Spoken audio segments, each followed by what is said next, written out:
السلام عليكم ورحمة الله وبركاته. إن الحمد لله نستعينه ونستغفره ونؤمن به ونتوكل عليه ونعوذ به من شرور أنفسنا من سيئات أعمالنا. من يهديه الله فلا مضل له ومن يضلل فلا هادي له. أشهد أن لا إله إلا الله وحده لا شريك له وأشهد أن سيدنا ومولانا وحبيبنا محمدا عبده ورسوله. اللهم صل وسلم وبارك عليه وعلى آله وأصحابه والتابعين لهم بإحسان إلى يوم القيامة. أما بعد، فقد قال تعالى في كتابه الكريم: إن الذين قالوا ربنا الله ثم استقاموا تتنزل عليهم الملائكة ألا تخافوا ولا تحزنوا وأبشروا بالجنة التي كنتم توعدون. نحن أولياؤكم في الحياة الدنيا وفي الآخرة ولكم فيها ما تشتهي أنفسكم ولكم فيها ما تدعون نزلا من غفور رحيم. ومن أحسن قولا ممن دعا إلى الله وعمل صالحا وقال إنني من المسلمين. Kita rasakan bahwa kita ini adalah hamba-hamba Allah Subhanahu wa Ta'ala yang senantiasa dilihat oleh Allah, didengar oleh Allah, setiap saat digerojok dengan nikmat-nikmat Allah, setiap detik berhajat dengan pertolongan Allah Subhanahu wa Ta'ala. Kalau kita tidak ditolong oleh Allah walaupun satu detik pun, maka kita akan hancur. Otak kita tidak akan berjalan, lidah kita tidak akan bisa berbicara, darah kita akan beku, anak kita akan teler, istri kita akan lari, rumah kita akan ambruk, jagat akan hancur kalau tidak ditolong oleh Allah satu detik saja. Kenapa kita ini duduk di sini tanah tidak ambles? Karena ditolong oleh Allah. Kenapa bintang-bintang tidak jatuh sehingga menghancurkan kepala kita? Karena ditolong oleh Allah. Kenapa angin masih berembus sehingga kita bisa bernafas? Karena ditolong oleh Allah. Kenapa ayah kita, anak kita, keluarga kita masih mau mengaku kita sayang kepada kita?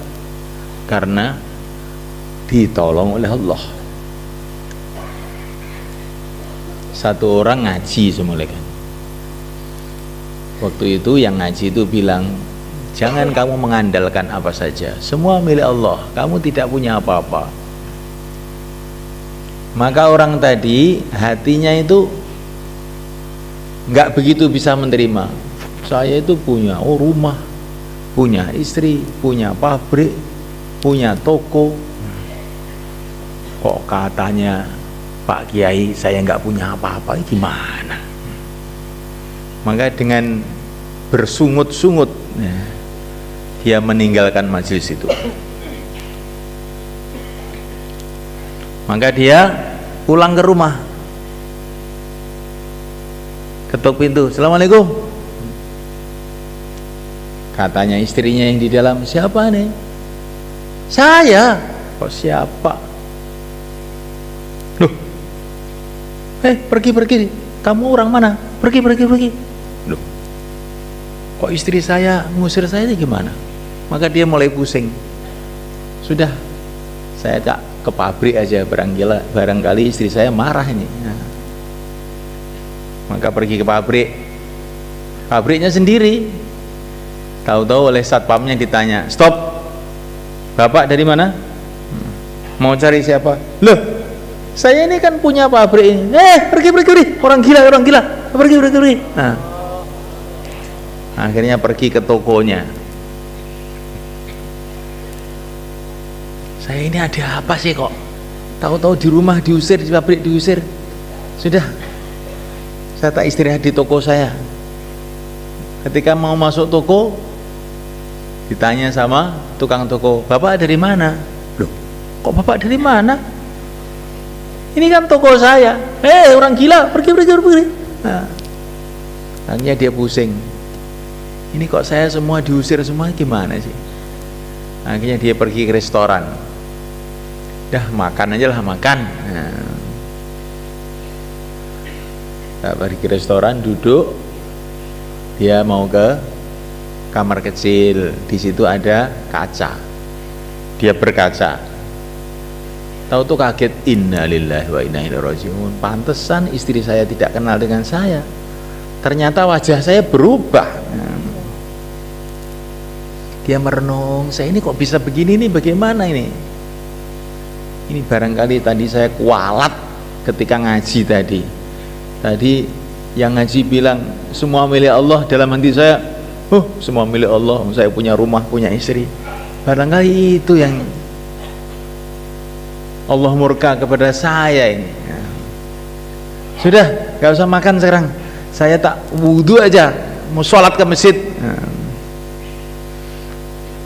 Akhirnya dia wudhu, sholat ke masjid, nangis, astagfirullah, semua milik Engkau ya Allah, saya nggak punya apa-apa. Setelah nangis, dia ngaca lagi, alhamdulillah, wajah saya sudah balik. Akhirnya pulang, assalamualaikum, waalaikumsalam. Loh, Pak, kok nggak pulang-pulang kemana Pak? Loh, Masya Allah. Jangan kamu merasa itu istri punya kamu. Kalau Allah bengkokkan hidung kamu dikit gitu, istri kamu sudah, bukan kamu suami saya. Kamu pergi ke sawah, kamu akan diusir oleh kuli-kuli kamu. Bapaknya kok kesini kenapa sih? Nggak ada pekerjaan ke sawah orang. Jadi semalakan Allah Ta'ala, manusia itu cuma merasa saja punya, padahal itu dia ini tidak punya apa-apa. Hanya Allah yang punya. Hanya Allah yang punya. Kita nggak punya apa-apa, nggak punya sawah, nggak punya ladang, nggak punya rumah, nggak punya apa-apa. Bahkan kita ini tidak punya diri kita. Diri kita ini pun milik Allah. Kalau Allah menghendaki kita sakit, kita akan sakit. Kalau Allah menghendaki kita mati, kita akan mati. Kalau seumpama kehidupan ini milik kita, mestinya kita bisa nolak. Saya nggak mau mati. Nyatanya kita tolak juga tetap mati. Seumpama rambut kita ini milik kita, kalau mau putih, mau beruban, kita tolak. Jangan beruban, saya nggak mau, saya mau hitam. Nah,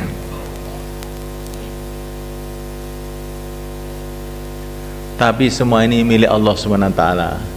Cuman karena kebodohan kita, keteledoran kita, kelalaian kita, perasaan kita, ini milik saya, milik saya, milik saya.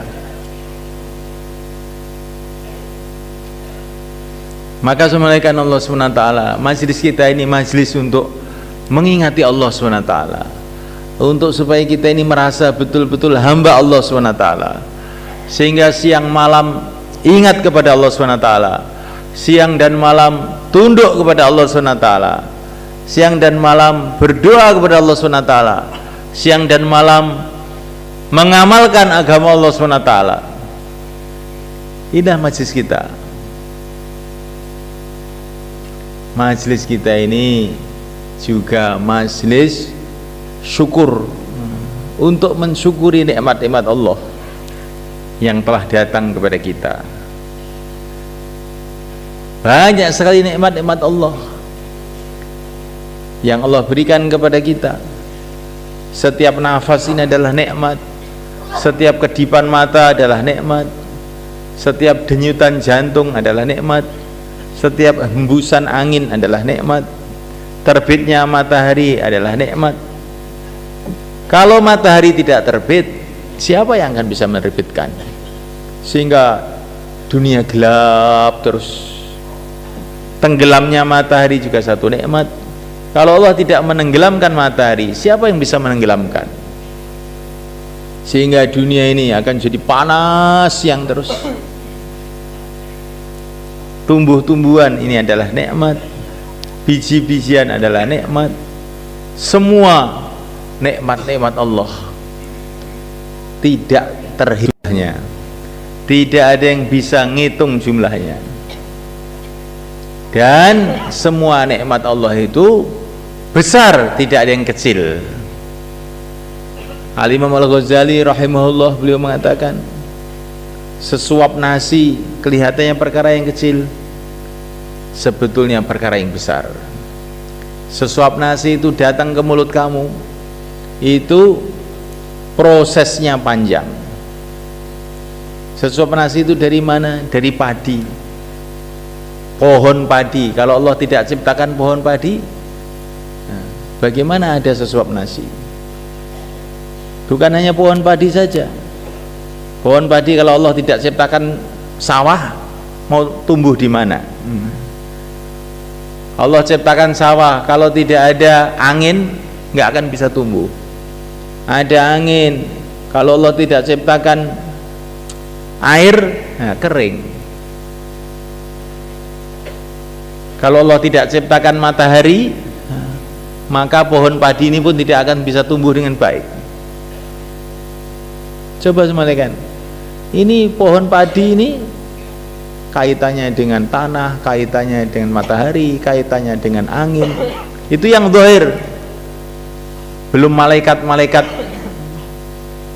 yang menjaga pohon-pohon padi itu, malaikat-malaikat yang menggerakkan matahari, malaikat-malaikat macam-macam. Belum manusia-manusia. Allah gerakkan petani, Allah gerakkan tukang slep, Allah gerakkan tukang masak, Allah datangkan api. Jadi sesuap nasi itu masuk ke mulut kita ini semua kan. Ini Allah menggerakkan bertriliun-triliun makhluknya. Allah berkuasa mendatangkan sesuap nasi itu tanpa ini semua, tapi Allah datangkan sesuap nasi dengan proses yang begitu panjang tadi, supaya kita makan itu syukur, alhamdulillah. Walaupun sesuap nasi tok, nggak ada lauknya pun syukur. Ini kalau Presiden Amerika, Cina, Belanda kumpul jadi satu dengan seluruh insinyurnya, mengumpulkan seluruh ahli kimia, fisika, segala macam, untuk membuat sebutir nasi dari tidak ada kepada ada, tidak akan bisa, nggak akan bisa. Tanpa pertolongan Allah SWT nggak akan ada yang bisa apa-apa. Begitu juga seteguk air, apalagi nikmat-nikmat yang lain, Masya Allah. Kita punya istri, kita syukuri semua kan. Itu datangnya istri ke rumah kamu itu prosesnya panjang. Mulai mbah Nabi Adam dulu diciptakan di surga, sampai beranak sampai jadi istri kamu. Allah kirim seorang nabi, Nabi Adam alaihissalam, untuk ngirim istri ke rumah kamu.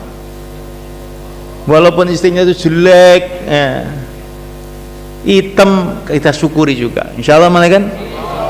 Ini cucu Nabi nih, Nabi Adam alaihissalam. Coba sama malaikat.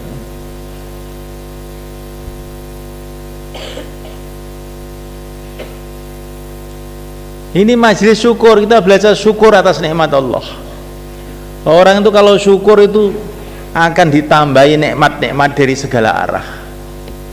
Tapi kalau orang itu tidak syukur, sumpek tok.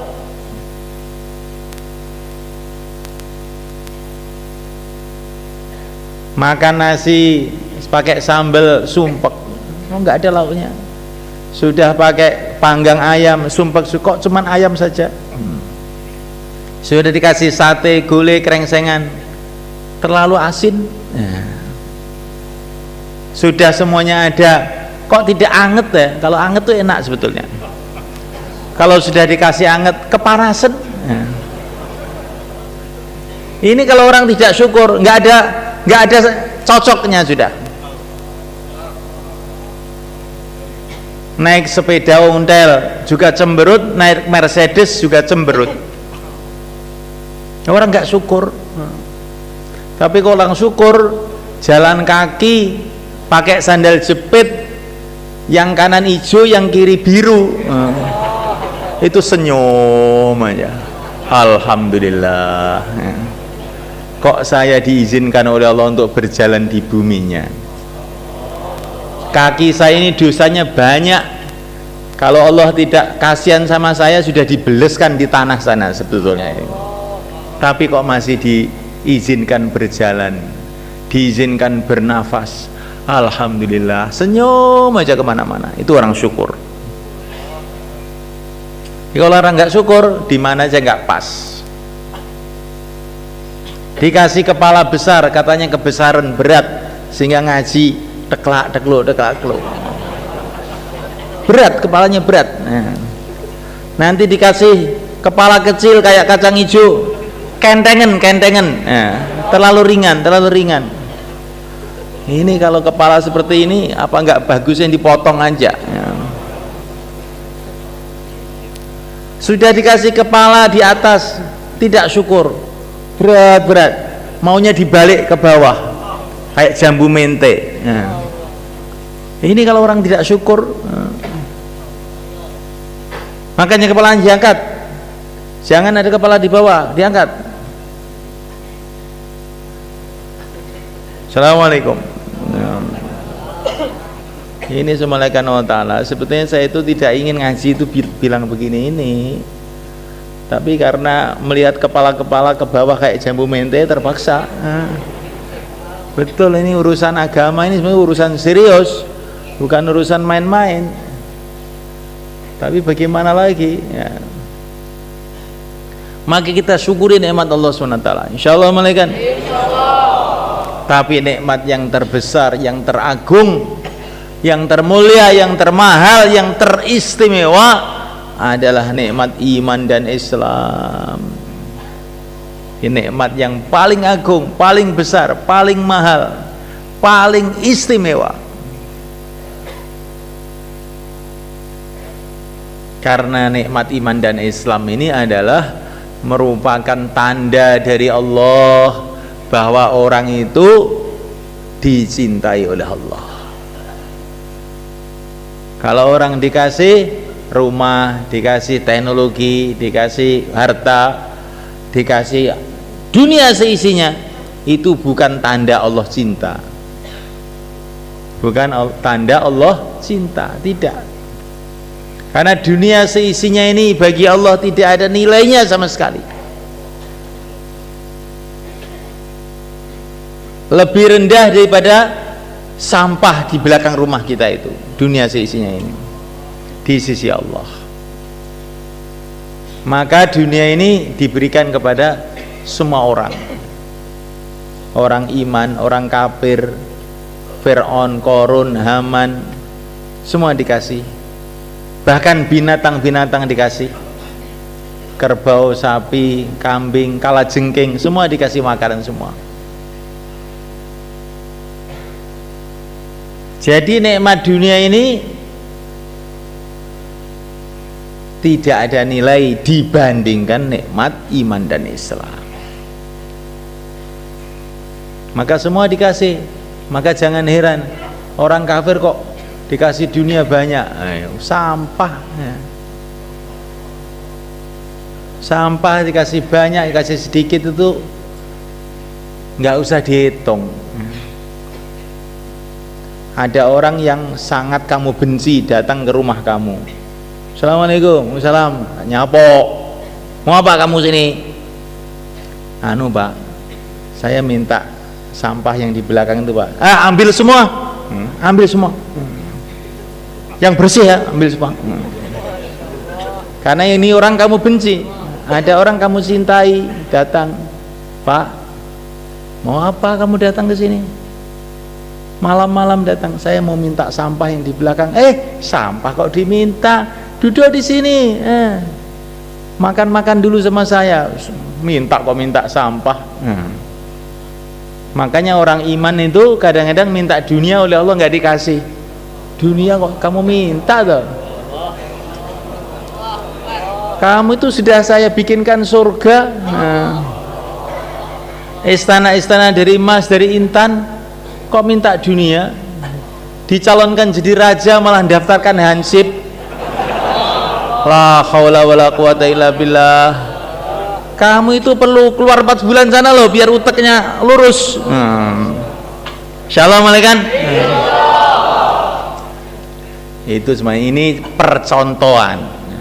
Karena perkara itu kalau dicontohkan jadi mudah dipahami. Alangkah bodohnya kita ini, malaikat. Nah, malaikat Allah Subhanahu wa taala. Nikmat iman, nikmat Islam, nikmat yang terbesar. Ini tanda cintanya Allah kepada seorang hamba.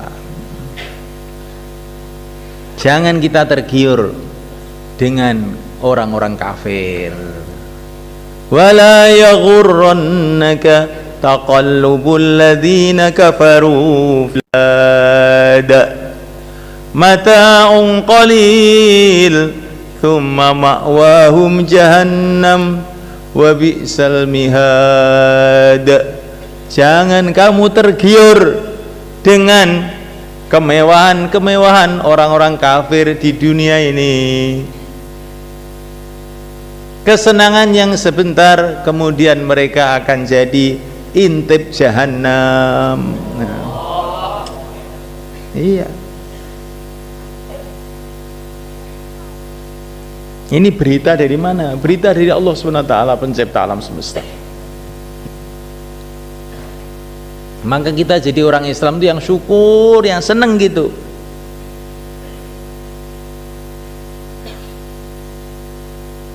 Qul bi fadlillahi wa bi rahmatihi fabidzalika falyafrahu. Dengan anugerah Allah dan rahmat Allah, yaitu agama ini, falyafrahu, hendaklah manusia itu bergembira. Huwa khairum mimma yajma'un. Ini agama lebih baik daripada yang dikumpulkan orang-orang kafir. Harta benda, teknologi, kekuasaan, itu sudah tidak ada apa-apanya dibandingkan nikmat agama. Ini harus kita yakini betul-betul semuanya kan. Jangan sampai kita tergiur seolah-olah orang yang beruntung itu orang Amerika, orang Cina, orang Belanda, orang kaya. Bukan itu orang beruntung. Orang beruntung adalah orang yang ada iman dalam hatinya. Itulah orang yang beruntung. Yang lain-lain itu bukan orang beruntung. Kalau tidak ada iman, entah dia jadi orang kaya, orang miskin, orang apa saja, itu orang celaka. Yang pantas kita kasihan sama mereka itu. Seperti para sahabat datang ke Rum, datang ke Persia. Rib'i ibnu Amir radhiyallahu ta'ala anhu, pakaiannya tambal-tambal, kudanya kecil. Masya Allah, melihat orang Persia itu, pakaiannya mewah-mewah, istananya itu, orang Persia itu punya istana namanya Istana Putih. Sampai sekarang masih ada di Irak sana itu. Indah sekali itu. Jadi kalau orang Amerika punya gedung putih, kalau orang Persia punya Istana Putih. Tempatnya Raja Persia Kisra duduk di situ. Maka sahabat yang pakaiannya tambal-tambal, ya, kudanya kecil, bawa pedang, pedangnya itu pendek gitu, terus dibelebet sarung, dibelebet sarung.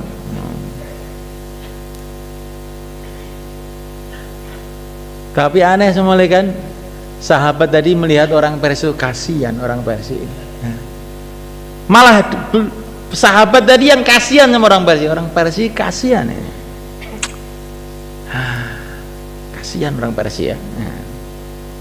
Ya kita ini belajar begitu. Kalau melihat orang-orang dunia itu, kasihan orang dunia itu, masya Allah. Dunia dibangun, setelah itu ditinggal. Kerikil satu aja nggak dibawa. Kasihan orang dunia itu. Orang-orang kaya itu kasihan ya, masya Allah. Bangun rumah, ngecor rumah, mikir rumah, ngatur rumah, tahu-tahu mati. Rumahnya nggak dibawa, kerikil satu aja nggak dibawa. Kasihan ya. Apalagi kalau kekayaannya haram lagi, tambah kasihannya nemen itu. Ini kalau kita ini melihat keadaan dengan mata iman. Tapi kalau kita ini melihat keadaan dengan kebodohan, maka kita ini orang kaya, ini raja, ini adalah kebodohan. Ada orang datang ke dokter, wajahnya kuning gitu. Ketika belum masuk ke tempatnya dokter itu, ada orang-orang di depan yang nunggu dokter itu melihat, Pak, masya Allah Pak, wajah kamu kok kuning ganteng sekali Pak. Karena apa? Dia melihat wajah orang itu dengan kebodohan. Setelah masuk di tempatnya dokter, dokter itu melihat wajah dia dengan ilmu dokteran. Innalillahi wa inna ilaihi rajiun. Bapak ini sakit kuning ini, bahaya ini. Ini livernya sudah gawat ini. Ini kalau nggak cepat diobati Bapak nggak akan bertahan lama Bapak kelihatannya. Ya begitulah manusia semuanya kan. Orang yang melihat dunia dengan kebodohan itu tergiur dengan dunia, sibuk dengan dunia. Kalau dia ini orang iman, maka dia malam hari doa, ya Allah minta dunia, Allah minta dunia. Iya. Karena apa? Dia melihat keadaan dengan kebodohan. Maka semuanya kan diceritakan dalam Al-Quran bagaimana Qarun keluar dari rumahnya dengan pakaian-pakaiannya yang indah, pengawal-pengawalnya yang gagah-gagah. Maka orang-orang yang bodoh, innahu ladzu hazzin azim, Qarun ini betul-betul hebat, bernasib baik. Wa qala alladzina utul ilma, ya betul, wailakum thawabullahi khair. Orang-orang yang punya ilmu, maka mereka mengatakan celaka kamu, pahala Allah lebih besar daripada harta benda Qarun ini. Namanya orang yang punya ilmu itu bukan orang yang pandai berpidato, pandai bayan mereka. Orang yang punya ilmu itu kalau melihat dunia ini tidak terkesan dengan akhirat, itulah orang yang berilmu namanya. Wailakum thawabullahi khair, celaka kamu, pahala Allah lebih besar. Jangan terkesan dengan Qarun, ini orang ahli ilmu.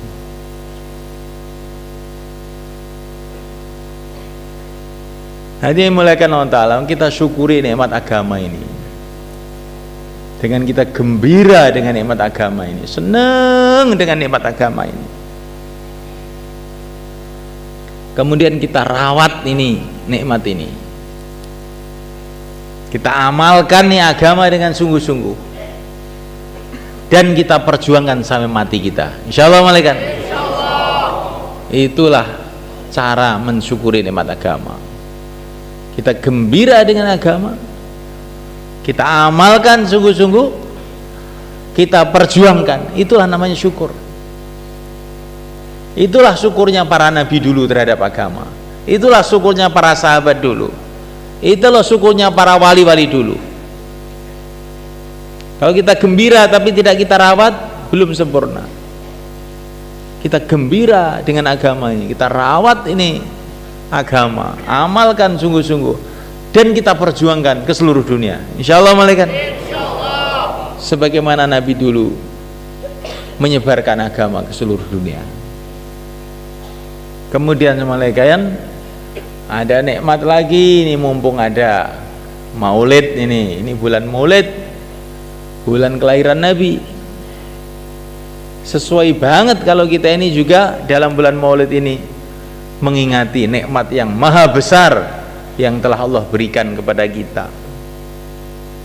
Tidak ada nikmat setelah iman yang lebih besar melebihi diutusnya yang mulia Nabi Agung Muhammad SAW.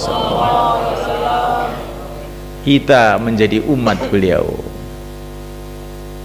Karena kita ini menjadi umat beliau, maka kita ini mendapatkan macam-macam anugerah dari Allah yang tidak diberikan kepada umat-umat yang dulu. Nah, malaikat wa ta'ala, karena Nabi kita ini adalah semulia-mulianya Nabi, maka umatnya menjadi semulia-mulianya umat. Karena semulia-mulianya umat, maka Masya Allah dikasih macam-macam fasilitas, dikasih macam-macam keistimewaan. Di antaranya umat ini walaupun umurnya pendek, umat-umat dulu umurnya ratusan tahun bahkan ribuan. Umat dulu itu umurnya ribuan tahun, malaikat. Nabiullah Adam alaihissalam umurnya 1000 tahun, Nabi Nuh 1000 tahun.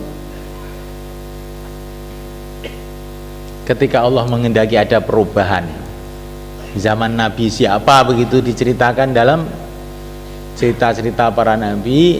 Nabi itu menerima wahyu. Sekarang manusia umurnya akan saya kurangi. Dulu 1000 tahun, sekarang rata-rata 300 tahun saja. Ketika Nabi tadi menyampaikan wahyu ini kepada umatnya, maka umatnya terkejut. Jadi kita dikasih umur 300 tahun saja kurang lebihnya. Iya. Kalau begitu mulai sekarang sudah tidak perlu membuat rumah, kemah aja sudah cukup. Mereka tidak mau bikin rumah lagi. Sibuk ibadah saja. Itu generasi pertama. Generasi kedua setelah anaknya mulai bangun rumah lagi. 300 tahun itu lama loh. Kalau kita pakai kemah begini terus, Masya Allah, mujahadah sekali ini istilah kita. Kita harus bikin rumah. Bikin rumah niatnya ibadah juga. Itu karena masih orang-orang agama. Niatnya kita ibadah, untuk sholat, untuk zikir, biar tenang. Sampai cucu lain lagi. Bikin rumah bukan untuk ibadah lagi, untuk tidur. Sampai kepada umatnya yang mulia Nabi Agung Sallallahu Alaihi Wasallam. Dikasih tahu oleh Nabi, umatku ini umurnya kurang lebih 60-70. Bukan 300 tahun. Tapi perasaan kita 60 tahun lama loh. Kita harus bangun ini, harus ini. Bahkan umurnya sudah 50 tahun, sudah mau mati, itu pun masih sibuk juga dengan dunia. Rumahnya tambah hari tambah baik, orangnya tambah hari tambah jelek. Rumahnya dicor kokoh, orangnya yang ngecor itu dengkulnya sudah pada kropos. Kamu dulu waktu masih ganteng mobilnya jelek, sekarang mobilnya baik, kamu sudah tua jelek, yang jelek kamu, mobilnya baik. Itulah keadaan manusia malaikat. Tapi ini keistimewaan umat ini malaikat, dikasih umur pendek tetapi amalannya ini pahalanya dilipat gandakan oleh Allah SWT. Umat ini dikasih umur pendek bukan karena Allah tidak sayang kepada umat ini, tapi karena saking sayangnya Allah kepada umat ini.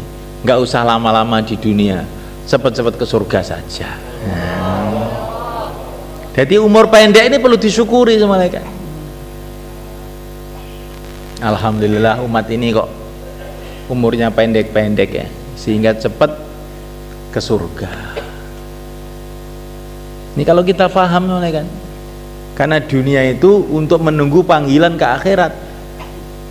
Kalau kita ini di stasiun Sepur baru datang, tahu-tahu cepat dipanggil Jakarta, naik, malah senang. Pak, nunggu di situ 3 hari Pak. 3 hari. La haula wala quwata illa billah. Suruh nunggu 3 hari. Ya iya, memang gilirannya kamu begitu kok. Saya duluan bisa nggak? Nggak bisa. Maka dulu para sahabat semua kan, kalau diberitahu umurnya panjang tuh nangis. Kalau diberitahu sudah mau mati, gembira. Sebentar lagi saya jumpa Rasulullah. Ghadan nalqal ahibbah Muhammadan wa hizbah. Besok aku ketemu kekasihku Nabi Muhammad dan sahabatnya. Itu kalau sudah merasa mau mati itu malah gembira. Ada seorang sahabat namanya Sa'ad ibnu Abi Waqqas radhiyallahu ta'ala anhu, dikasih tahu oleh Nabi, kamu umurnya masih panjang loh Sa'ad. Nangis. Ukhallafu bada ashabi ya Rasulullah, saya ditinggal sahabat-sahabat saya, mereka pergi ke sana, saya ditinggal di dunia ya Rasulullah. Nangis man. Maka ditenangkan oleh Nabi, jangan nangis, umur kamu panjang tapi kamu nanti jadi asbab hidayah, nggak apa-apa. Masya Allah, itu sahabat tuh kayak begitu sebenarnya. Rombongan sahabat berangkat ke Persia, mau perang dengan Persia. Satu sahabat ini berangkat sudah membawa kafan. Itu kalau orang keluar betulan harus begitu, bawa kafan. Datang kepada amirnya, yaitu Sayyidina Sa'ad bin Abi Waqqas radhiyallahu ta'ala anhu. Mir, saya sudah siap ini kafan. Nanti, maksudnya kalau saya mati, kalau saya di sana ketemu Rasulullah sudah wafat, maksudnya di akhirat. Kalau nanti saya ketemu Rasulullah di sana, kamu pesen apa? Masya Allah, Masya Allah. Akhirat itu dekat begitu sahabat. Maka amirnya ini juga tadi yang nangis tadi, amirnya itu, kalau nanti kamu ketemu Rasulullah di sana, sampaikan salam saya yang pertama. Salamnya Sa'ad gitu ya. Terus yang kedua, laporan sama Rasulullah, apa janji-janji Allah dulu yang telah disampaikan oleh Rasulullah sekarang sudah jadi kenyataan. Berbondong-bondong manusia telah masuk Islam, sampaikan itu. Rasulullah itu paling senang kalau dengar berita perkembangan Islam. Nah, maka nanti kalau di sana laporan itu ya, insya Allah berangkat. Itulah kehidupan sahabat sana. Maka nanti kamu kalau mau keluar 4 bulan atau 1 tahun, ya, tanya sama amirnya. Nanti kalau saya ketemu Rasulullah di sana, pesan apa Amir? Pamit sama ayahnya, sama ibunya, sama suaminya, sama istrinya, mertua. Pak, ini saya keluar ini kelihatannya tidak ingin balik lagi. Nah terus kamu mau kemana? Ya ke sana. Karena rasanya hati saya kok sudah rindu banget dengan Rasulullah. Kalau nanti saya ketemu Rasulullah di sana, Bapak pesan apa? Maka bapaknya pun cengar-cengir, Masya Allah. Ini anak saya ini sudah jadi setengah wali apa bagaimana ini? Ya. Itu kalau ayahnya yang benar. Kalau ayah yang nggak benar, oh ini gila anak saya ini. Karena kita ini di tengah-tengah manusia yang sibuk dengan dunia. Kalau ada orang cerita akhirat malah dianggap aneh.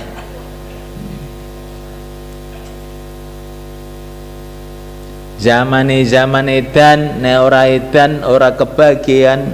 Nah, inilah zaman kita sebenarnya.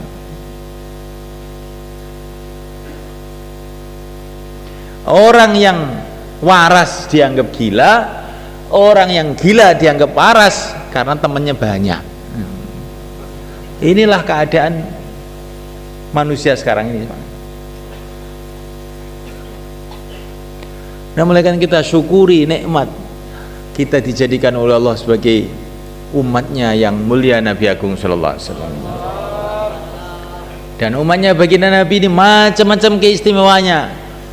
Di antara keistimewaannya yang paling tinggi adalah umat ini dikasih tugas meneruskan perjuangan yang mulia Nabi Agung Muhammad SAW.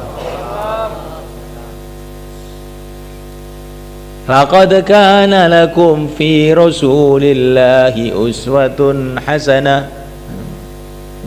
Kita disuruh mengikuti Rasulullah SAW. Ini merupakan tugas, ini merupakan penghargaan juga. Jadi tugas menyebarkan agama ini tugas, tapi juga itu merupakan kemuliaan.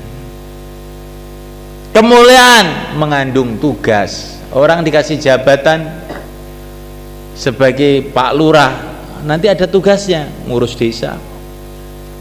Jadi bupati tugasnya ngurus kabupaten.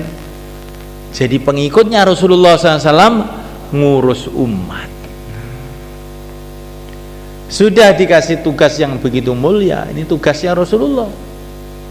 Karena Rasulullah itu cuman dikasih kesempatan 23 tahun di dunia ini, maka tugasnya dilimpahkan kepada umat. Maka kita terima tugas ini dengan gembira. Kalau kita ini dikasih tugas dari bupati, kita akan gembira. Kalau tugas dari gubernur, lebih lagi gembira. Kalau tugas dari presiden, lebih lagi gembira. Ini tugas bukan dari presiden, bukan dari gubernur, dari Rasulullah SAW, Sayyidul Anbiya, pimpinan dari seluruh nabi, seluruh rasul, semulia-mulia makhluk di dunia dan akhirat. Tugasnya dilimpahkan kepada kita. Nah, kita harus gembira begitu. Ngurus umat tuh jangan terus kita ini sambil ogah-ogahan, sambil malas, ngersulo, tidak, dengan gembira ngurus umat. Tugasnya Rasulullah telah diberikan kepada kita. Tugas besar. Maka oleh Nabi bukan hanya dikasih tugas saja, didoain, rahimallahu khulafai alladzina yuballighuna anni, semoga Allah merahmati wakil-wakilku yang menyampaikan dari aku. Sudah dikasih tugas, gajinya besar, sebagi sepetang lebih mahal dari dunia seisinya. Ditambah didoain sama Rasulullah SAW.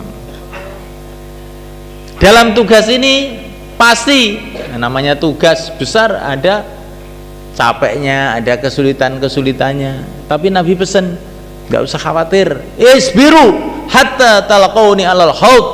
Kamu sabar menerima tugas ini sampai berjumpa aku di Telaga Kautsar. Nah, Masya Allah, kasih tugas mulia, didoain, terus ditunggu sama Rasulullah di Telaga Kautsar sana. Tak tunggu nih le, rasa susah. Nah, maka kita terima tugas ini dengan gembira. Insya Allah malaikat. Masih ditambah lagi keistimewaan. Kalau tugas ini kita kerjakan, maka kita walaupun umurnya 60 tahun, 70 tahun, atau berapa hari saja, maka kita mati, amal kita masih akan terus bersambung-sambung sampai hari kiamat. Akan datang satu masa semalekan. Ini kata Nabi nih, mafhumnya, umat seluruh dunia ini kembali menjadi satu di bawah kepemimpinan yang satu, khilafah ala minhajin nubuwah. Ada pimpinan meneruskan kepemimpinan baginda mulia Nabi Agung Muhammad SAW. Berarti nanti itu seluruh dunia akan menyatu jadi satu di bawah panji-panji Islam. Kapan itu? Nggak tahu kapan waktunya. Nggak tahu kapan waktunya. Itu rahasia Allah. Tapi pasti akan terjadi. Seluruh agama akan sirna selain Islam saja. Iya, akan terjadi itu. Lah kita ini semuanya kan, kalaupun tidak menemui zaman itu, kalau kita ini memulai mikirkan umat sekarang ini, dikit-dikit kita mikirkan umat, maka nanti ketika seluruh dunia jadi Islam semua, kita dapat pahalanya karena kita ikut memulai. Insya Allah malaikat. Maka kita ini harus syukur dengan kerja ini malaikat. Ini dari Nabi, belum lagi jaminan dari Allah. Ar-Rahimuna yarhamuhumur Rahman. Orang yang sayang kepada umat akan disayangi oleh Allah. Dikasih tugas yang mulia, didoakan Nabi, ditunggu Nabi di Telaga Kautsar, disayangi oleh Allah. Maka kalau tugas ini bagaimanapun beratnya, kita akan gembira. Insya Allah malaikat. Untuk supaya kita memahami tugas kita ini malaikat, maka sekarang kita menyiapkan waktu 4 bulan untuk memahami tugasnya apa tuh sebetulnya itu. Bagaimana? Insya Allah malaikat. Ini umat yang istimewa malaikat. Umat-umat yang dulu, umatnya Nabi Musa, umatnya Nabi Isa itu merosot sampai habis kafir semua, kecuali beberapa gelintir manusia. Tapi umat ini dijamin oleh Allah, la tastami'u ummati ala dhalalah. Orang Islam itu tidak akan kumpul sesat semua, itu enggak akan, pasti ada orang-orang lurus itu ada. Nabi berjanji bahwa akan senantiasa ada kelompok umat Islam yang terus memperjuangkan agama sampai hari kiamat. La yazalu ta'ifatun min ummati zahirina 'alal haqq la yadurruhum man khadalahum hatta ya'tiya wa'dullah. Tidak henti-hentinya satu golongan umatku ini terus berjuang, tidak bisa dihancurkan siapa saja sampai menjelang kiamat. Allah jamin akan senantiasa ada ulama-ulama yang memikul ilmu agama ini supaya umat ini tidak sesat. Allah bangkitkan ulama-ulama yahmilu hadzal ilm min kulli khalafin uduluhu, terus sampai menjelang kiamat. Ini jaminan dari Allah untuk umat ini. Sudah tidak ada nabi lagi, tidak ada rasul lagi setelah yang mulia Nabi Agung sallallahu alaihi wasallam. Tapi akan senantiasa ada pejuang-pejuang meneruskan perjuangan beliau. Semoga termasuk kita. Akan senantiasa ada ulama-ulama yang membawa ilmu beliau. Nah, malaikat Allah Ta'ala, baginda Nabi dipanggil oleh Allah, ilmu beliau dipikul dan perjuangan beliau dipikul oleh para sahabat. Para sahabat dipanggil oleh Allah, diteruskan oleh para tabi'in, para tabi'ut tabi'in, diteruskan oleh para imam-imam. Ilmu agama ini terjaga. Yang ada ulama-ulama yang dibangkitkan oleh Allah untuk menjaga hadis-hadis Nabi. Al-Imam Al-Bukhari, Al-Imam Muslim, Abu Dawud, Nasai dan lain-lain. Ada ulama-ulama yang dibangkitkan oleh Allah untuk menjaga Al-Quran. Ulama-ulama qiraah itu, Al-Imam Asim, Al-Imam Hafiz, Al-Imam Barosh, Al-Imam dan sebagainya. Ada ulama-ulama yang dibangkitkan oleh Allah SWT untuk menjaga aturan-aturan Islam, halal haram. Al-Imam Syafi'i, Al-Imam Malik, Al-Imam Abu Hanifah, Al-Imam Ahmad bin Hanbal dan lain-lain. Jadi ilmu agama itu terjaga turun-temurun sampai sekarang, sampai kiamat.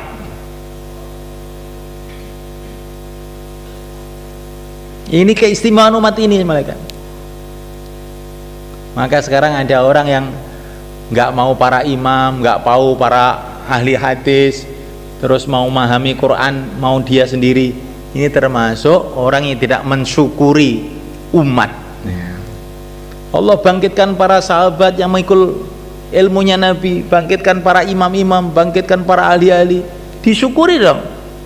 Kalau kita mau memahami agama lewat mereka, insya Allah benar. Kalau memahami agama tidak lewat mereka, nanti salah. Ibaratnya agama itu oleh para imam-imam, oleh orang-orang dulu itu sudah dibikin kayak jalan tol Surabaya Jakarta, jalan tol, anak kecil, orang besar duduk di bis sampai Jakarta.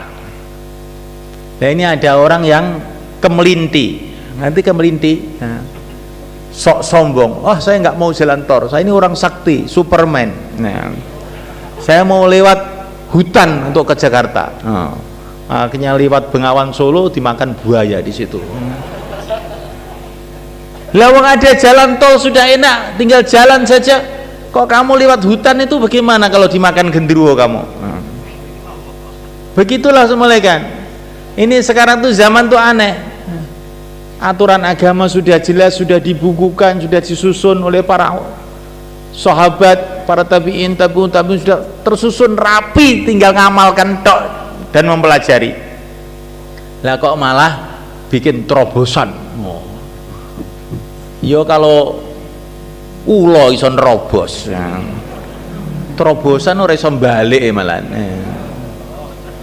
Ini malaikat sebabnya apa? Kurang syukur terhadap sejarah umat Islam ini. Tidak syukur adanya orang-orang yang hebat-hebat yang telah Allah bangkitkan di kalangan umat ini. Kita tinggal ikut saja. Kita ini kalau mau beli sepeda motor itu sudah ada pabriknya, tinggal beli aja. Saya tidak mau Yamaha, Honda, Kawasaki, nggak mau. Saya mau bikin sendiri. Maka dibikin sendiri nggak jadi-jadi akhirnya, nggak jadi-jadi. Setelah jadi jelek, dinaiki masuk kalen. Itulah orang-orang yang tidak mau syukur. Bilang pabrik sudah ada, tinggal beli aja. Kok kamu mau bikin sendiri? Saya nggak mau ban yang bundar, nggak mau. Saya ingin ban segi 4. Oh, ya nanti malah nyolot-nyolot nanti. Itu semalekan. Inilah zaman aneh-aneh, orang aneh. Ya. Maka kita syukuri nikmat diutusnya Rasulullah. Kita syukuri Allah membangkitkan para sahabat. Kita syukuri Allah SWT membangkitkan para tabi'in, tabi'ut tabi'in, para imam-imam, para ahli-ahli hadis, para ahli-ahli fikih, para ahli-ahli, kita syukuri, kita ikuti mereka. Bagaimana? Kita pelajari, kita amalkan, kita perjuangkan. Insyaallah kan? Insyaallah. Ini bab syukur, bukan bab nyinggung orang, malaikat. Dakwah itu tidak nyinggung orang, ya. Tapi ini bab syukur saja. Kita harus syukuri keadaan umat ini. tadi saya itu membaca ada majalah namanya Islam Post. Ini di bawah Pak Bet tadi situ. Itu bagaimana data-data umat Islam di seluruh dunia itu perkembangannya itu luar biasa banyaknya itu. Setiap tahun itu perkembangan umat Islam itu lebih dari 12 juta. Oh, di mana-mana orang masuk Islam. Maka ini cocok seperti yang dikatakan Nabi, umat Islam tambah banyak aja sebetulnya itu, tapi semalaikan mutunya ini huthaun ka husaisail, kayak sampah-sampah banjir. Islam tapi maksiat terus, sehingga akhirnya umat Islam yang banyak ini ketulo-tulo, di mana-mana ketulo-tulo, di mana-mana musibah. Umat Islam di mana-mana musibah sekarang. Dulu di Mesir zaman Nabi Musa ada umat Islam namanya Bani Israel. Bani Israel itu umat Islam tapi beling gitu loh. Diatur sama nabinya itu nggak mau, ngengkel terus. Wa qala Musa ya qaumi lima tu'dzunani wa qad ta'lamuna anni rasulullah ilaikum. Nabi Musa mengatakan, hai kaumku, kenapa kamu menyakitkan hati saya terus, padahal kamu sudah tahu saya ini utusan Allah kepada kamu. Diatur sama nabinya itu nggak mau, ngengkel terus. Allah datangkan Al-Guju namanya Fir'aun, itek-itek sama Fir'aun. Jadi orang Islam ini kalau meninggalkan agamanya, kalau tidak mau mengamalkan agamanya, Allah kirim orang-orang kafir untuk nginjek-injek umat Islam. Maka Nabi Musa alaihissalam diutus oleh Allah untuk menyelamatkan Bani Israel ini. Beliau bukan menyiapkan pasukan untuk menggempur Fir'aun, tidak. Beliau tahu Fir'aun tidak bisa bergerak tanpa izin Allah. Maka beliau usaha agama di kalangan Bani Israel ini. Dan juga beliau dakwah kepada Fir'aun juga. Ketika Bani Israel mulai amal agama, dikit-dikit mulai amal agama,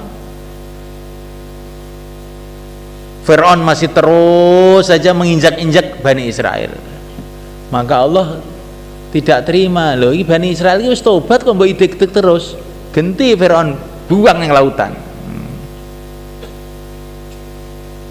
Maka untuk menyelamatkan umat Islam ini semulaikan, bukan dengan senjata, bukan dengan harta, bukan dengan ekonomi, bukan dengan macam-macam.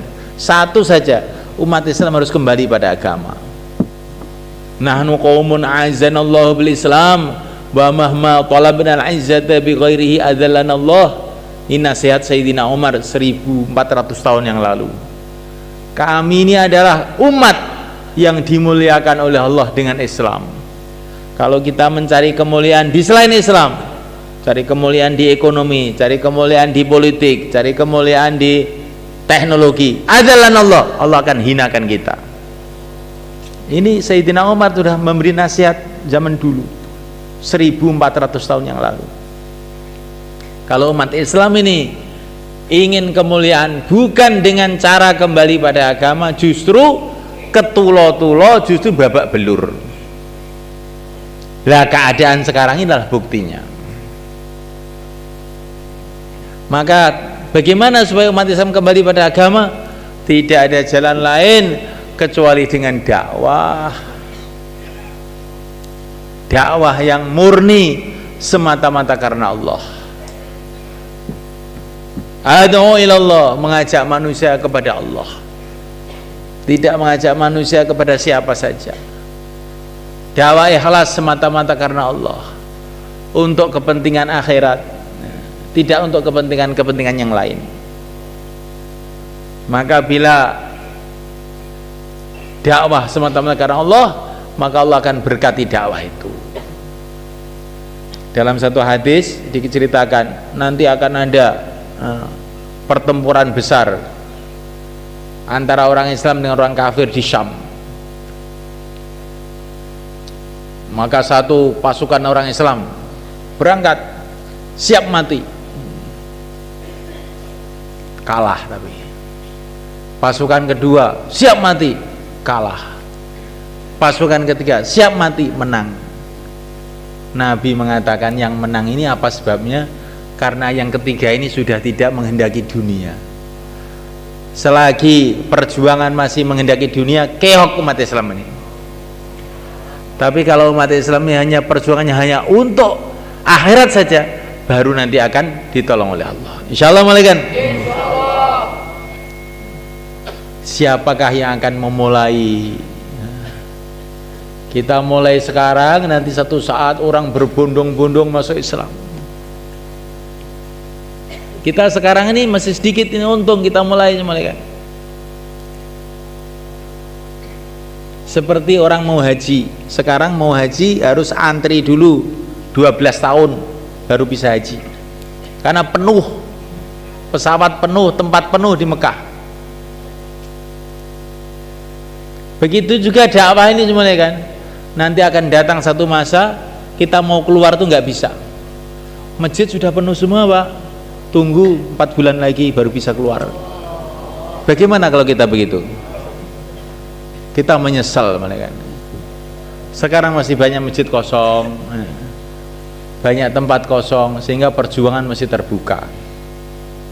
Iya malaikat, ini zaman dulu pernah terjadi seperti itu. Orang tuh mau ikut keluar, zaman dulu sahabat kadang-kadang nggak boleh, udah cukup, nggak usah ikut kamu.